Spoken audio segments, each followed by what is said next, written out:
I be getting tired of Juice freestyling. Yeah. He do that every day. Every day, I swear to God, every day he's on the bus freestyle. I be like, I'm so tired of this shit, man. I still look at it like, it's people that can't do that shit. I can't do that shit. Like, he know how to freestyle all day and make sense with like that shit is like, that's like a freak type talent. Yeah. Because I say that what you did on Sway was a freestyle, but it wasn't necessarily a freestyle. It was a written verse. It was how many bars did you do? It was a 4 minute, and no one could 5 minutes off the top of their head lyrics that complex. Like it'd be impossible. Right? You'd have to be like a rocket. I mean, unless you're one of the greatest rappers of all time, like Nick Cannon, who's the greatest rapper of all time. Period. You know who the best freestyle I've ever seen is? Yeah. Juice WRLD, who died. Juice, yeah. Have you ever seen his freestyles? Yeah. They're never ending. Like, you can do it for like an hour, and yeah. he makes total sense the entire time, and is actually really good, like intricate flow patterns. To me, he was the best freestyle I've ever seen, and he was like the best hit maker. He was like, I really feel like he was the most talented like songwriter in music. Did you know Big L, right? Yeah.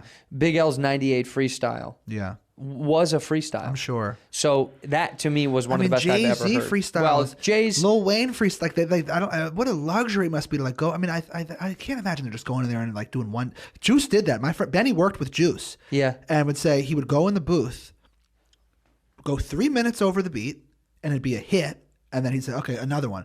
And then he'd go 3 minutes over the beat, and it'd be a different hit. Shit. And then he'd be like, just pick whatever version you want. He would tell Benny to cut it up. Yeah. No, not even cut it up. Just like pick like which hit do you want. Because like he would just do it. He freestyle. The whole song is freestyled. Ugh. Hits. Ugh. Like smash hits. How? I sit in my room for 6 months and write a verse. You know what I mean? Yeah. This guy goes in there and it's 4 minutes and it's a smash. But the brain just works in different ways. It does. Your brain will collect itself in different times, right? Yeah. One day you'll write a ton of shit, and then one day you'll write no shit. Yeah. I knew Juice was a star when we had him in the studio and he was around. All of my crazy homeboys from my neighborhood, they kind of crazy, they do crazy stuff. And Juice had his girlfriend with him, and he tongue kissed her in front of all of my, like, I'm like, this dude is a star for real, because he don't care. Oh, shit. What was your relationship with Juice WRLD? We didn't really have that much of a relationship. But one thing that I did respect was when he brought me to Coachella and he played Cuz shit. And I was on stage and I got to share that moment with him. That's when I had, not to say I didn't respect him before, but my respect had grew real deep for him because of the fact that he brought me to my first Coachella. And then he don't wear no shirt, like he come to meetings with no shirt on, like he got a six-pack. I'm like, this dude is a real star for real. That's when I knew. He was out there, he like chopped it up. I came to the crib where he was at and we was chopping it up, and it was like he had a real vibe to him. And when we got on stage, he did that, and I didn't even know he was gonna do that. You feel me? They ain't even tell me like, oh, he about to play nip shit or da da da da. He just did that. It was just like, enjoy this moment. Like we was on stage, he was like, look, they sing like, and I just respected that from him because he showed love when he ain't really have to. Godzilla, man, I gotta tell you, that's one of my favorites right now. You know what I'm saying? My favorites always change when I listen to albums. Right now, I'm fucking with Godzilla heavy every day, all day. You know what I'm saying? That shit is crazy. I mean, the cadences and all that, like, absolute murder. The beat, who did that beat? DA. That shit is crazy, man. R.I.P. to Juice WRLD, you know what I mean? That kid was amazing. Yeah. You know, on that joint. Favorites change. Yo, shout to Juice too, man. Like, yo, that kid was so talented, man. He, like, his freestyle he did on Westwood where he rapped for an hour, like, what the fuck? And I mean, he was like he might have been mixing a little bit of written in there with, but the way he was freestyle, like, that's the shit that we used to try to do at the hip hop shop, was like try to work on our freestyles, right? But be able to slip in and out of written when you need to. You know what I'm saying? If you got a certain punchline you want to get to take out this dude, right? So to be so young, he like mastered that so fucking quickly. Yeah. It's really sad, man, that like his potential was so off the charts. Very. I tweeted one time, you know, I like this Juice WRLD kid. And, you know, I got some real hardcore boom bap type hip hop lyricist fans that follow me too. And they're like, Juice WRLD, he uses auto-tune. I'm like, yo, I dropped a link to that Westwood freestyle. Like, yo, don't even talk to me. Just watch this. Right. You know what I'm saying? Yeah. He definitely had it, man. It's crazy that some of these kids out here, I think that inspired by, you know, Jay, you know what I'm saying? And they want to really get their pen moving. Juice, he was really, he was a good kid, you know, he was really young, you know, and fame hit him really fast. You know, he blew up overnight and literally became like one of the biggest artists in the world, you know, in so short a time. And he had a lot going on, like just around him. He had a lot of personal things, but he was really smart, you know, he was really talented, and rapping was something that he was extremely good at.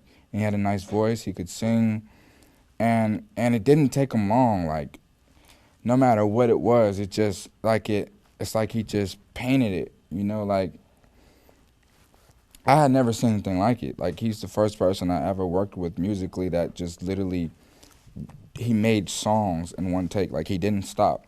And then he would do it 4 times, and then he'd pick from each one, like, without stopping the song, and then he'd create a song in the shortest time frame I ever seen. It was crazy, and he was really talented, man, you know, like, it was such a sad situation because it was so unexpected. For real. I see that you got Juice on your shirt right now. Has that been, I mean, he's on the album. Is that like, it's almost like, I know you're talking about a lot of shit that you've been dealing with on this album outside of that, but like in particular, how does that feel? And just to see somebody who is that talented at such a young age.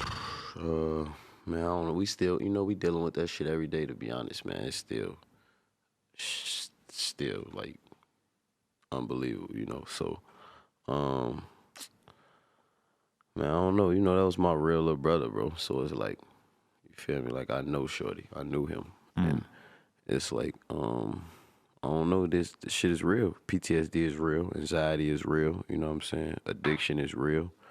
All that shit is real, you know. So, and just, I think, like, a lot of these people on the outside looking in, you know, like, you gotta understand that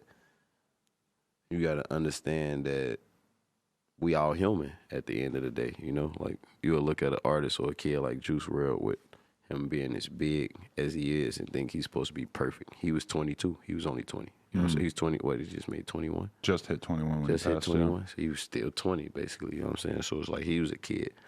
And, you know, I don't really want to speak too much on it, but just, you know, shit is real. Everything in life is sad to say it don't happen by coincidence. So when people fighting anxiety or, you know what I'm saying, addiction, that is real. It's reasons why, you know what I'm saying? I don't think that kid was doing drugs to fit in. Right. Never. I saw it really connect with you when we were at Rolling Loud, and I saw you up on stage during that tribute set, and like you have one bar where you just mentioned him, and I saw it just hit you, and you just teared up immediately. Like, I could already feel it that you were going through it, but then that just like pushed you over the edge, and that was just really intense to see. It was just a crazy moment that I was like doing the tribute to him at Rolling Loud. It was just super crazy, man. I don't know, like, I've been dealing with death for a long time, you know what I'm saying? So it's like, I'm no stranger to death, but it's just like, I don't know, like that moment, and I don't even think that was the first time I cried or nothing like that, but it's just still every day. Like, of course, I'm not even gonna say I don't think, it ain't even been a day he ain't crossed my mind in some form or fashion, you know what I'm saying? So, and a lot of people deal with that every day. A lot of these people who haven't even lost as many homies as me deal with trying to, you know, overcome the trauma and heartbreak, you know what I'm saying? So I don't even mind talking about it, you know what I'm saying, sometimes. And just, you know, but Shorty was special. Like, everybody who ever been around him knew he was special. And I just said actually in an interview, like, it's crazy what he was to Chicago, to me, and what he did is like Biggie had that short career, how Pac had that short career, but their legacy is so like. I feel he was that. It was like hard to believe how big he got and how beloved it was. It's so crazy. I feel like even it's forever. Like we just keeping his legacy alive. He gonna be that kid that you always gonna know. You always gonna hear his music like 30, 40 years from now. The same as a Pac, a Biggie. Like I think. To me, if you ask me, I just said that the other day. No, yeah, I totally believe that. There's definitely plenty of artists today. Like I hate how people are always refusing to put artists from today in that same category. It's like we got a whole lot of legends right now that realistically will be viewed that way. You know, in time, Pac and Biggie, they met their demise almost 30 years ago. You know what I'm saying? So it's like Juice is that for our generation. Period. Yeah. Was Juice somebody in particular that you look at from like a because he's like.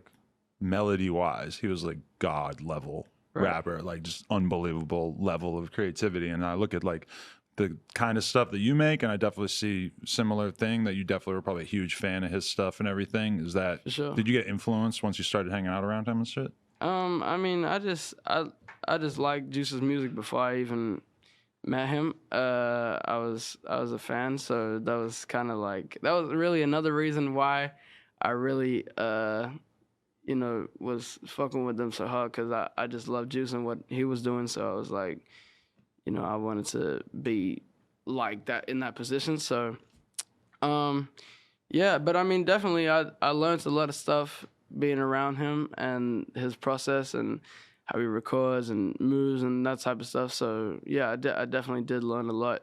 Good things. Do you similar though now? You go in the studio like fucking make 10 songs in a night and shit? Do you do I'm gonna be real, I don't make 10 songs in a night. I just do whatever really. Some nights I'll go in the studio and I won't really make anything. I'll try to make something, but sometimes it just doesn't always come out, like, because as I was saying, music to me, like making music is just I really gotta feel it and I gotta like fuck with it to complete it. So a lot of times my stuff and be like, damn, this feels forced. Like I don't, like pull up another beat, and if it's some nights it just doesn't work at all. Sometimes it's just like I don't know what's wrong with me. Like I'm just not feeling it. Like most rappers would probably be making a mistake if they tried to record the way that Juice did. Like most people can't just explode on every single beat like that. It's like that's not for everybody. You see rappers all the time trying to be that dude who freestyles and punches in, and it doesn't really work. Yeah, he was like the one, or not the one, but he was definitely a dude that could pull it off. No, he was the GOAT, the best of that shit. Did it influence your creative process at all in terms of not writing stuff down or being able to sort of do the mumble thing or the freestyle thing to like piece a track together?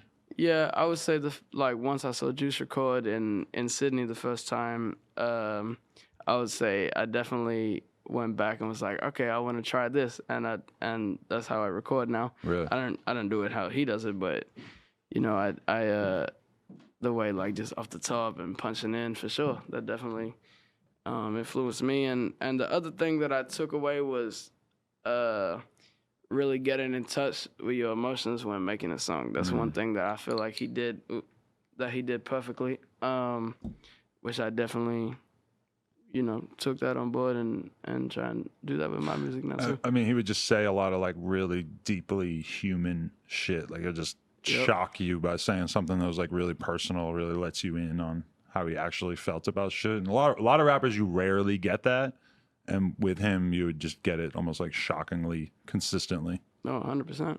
Definitely.